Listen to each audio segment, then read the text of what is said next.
नमस्कार दोस्तों, आज हम इस वीडियो में मोहिनी एकादशी की कथा के बारे में बात करेंगे। दोस्तों, इस कथा को सुनने से घर में सुख समृद्धि जीवन भर बनी रहती, इसलिए इस कथा को अंत तक सुने। दोस्तों, मोहिनी एकादशी की कथा कई रूपों में प्रचलित है, लेकिन सबसे प्रसिद्ध कथा समुद्र मंथन से जुड़ी है।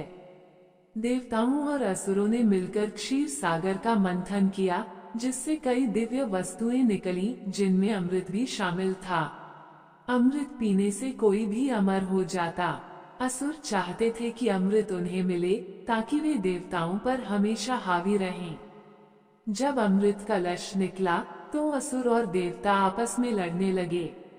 देवताओं को चिंता हुई कि यदि असुरों ने अमृत पी लिया तो वे हमेशा के लिए शक्तिशाली हो जाएंगे।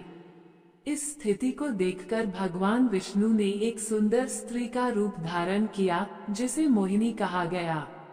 मोहिनी अपनी अद्भुत सुंदरता और मोहक अदाओं से असुरों को मोहित करने में सफल रहीं। असुर मोहिनी के रूप पर मोहित हो गए और अपना ध्यान अमृत कलश से हटा लिया। इस अवसर का लाभ उठाकर मोहिनी ने सारा अमृत देवताओं को पिला दिया। इस प्रकार देवताओं ने अमृतत्व प्राप्त किया और असुर वंचित रह गए।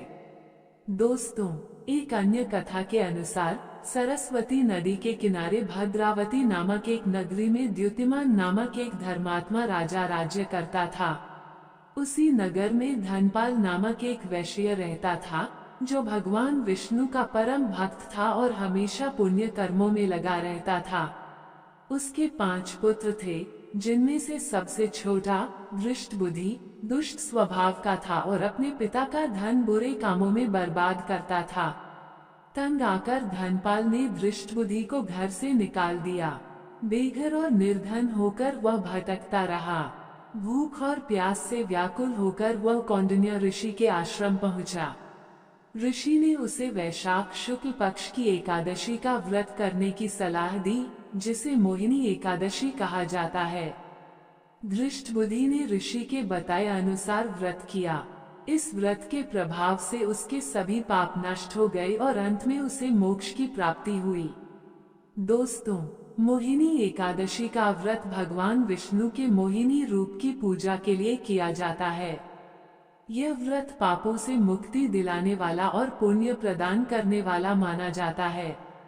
इस दिन व्रत करने से व्यक्ति मोह माया से मुक्त होकर आध्यात्मिक उन्नति की ओर बढ़ता है। दोस्तों, वीडियो लाइक शेयर सब्सक्राइब करें।